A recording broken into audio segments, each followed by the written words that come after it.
राधे राधे दोस्तों, आज हम सुनेंगे कहानी। एक नगर में भगवान शिव का एक भव्य मंदिर। हर साल दूर दूर से भक्त वहाँ दर्शन करने आते थे। श्रावण का महीना था।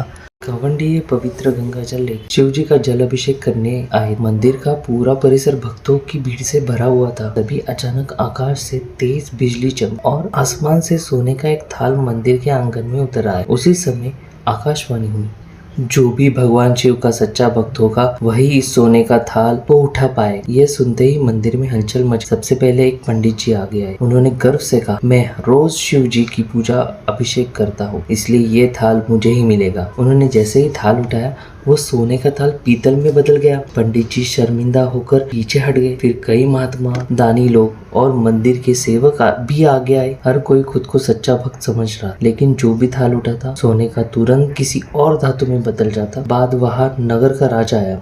राजा ने गर्व से कहा, मैंने इस मंदिर को बहुत दान दिया है, इसलिए ये थाल मुझे ही मिलेगा। लेकिन जैसे ही राजा ने थाल उठाया वह तांबे का हो गया। राजा भी लज्जित होकर एक तरफ खड़े हो गए। जब सबको लगने लगा कि शायद यहाँ कोई भी सच्चा भक्त नहीं है, तभी एक गरीब किसान मंदिर में आया। वो महीनों बाद भगवान के दर्शन करने आया। रास्ते में उसे एक भूखा भिखारी मिला था, इसलिए उसने अपना खाना उसी को दे दिया।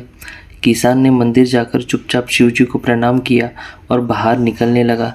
तभी लोगों ने कहा, भाई तुम भी थाल उठाकर देख लो।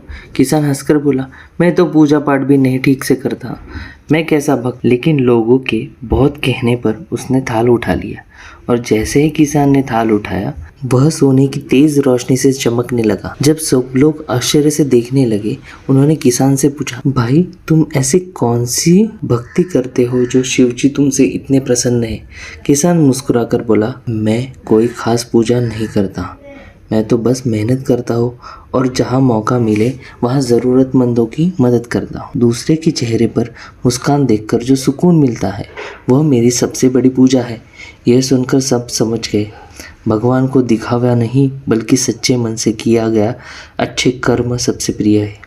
इससे हमें ये सीख मिलती है दोस्तों, सच्ची भक्ति केवल मंदिर में पूजा करने से नहीं बल्कि दूसरों की मदद करने से और उनका दुख दूर करने से होती है।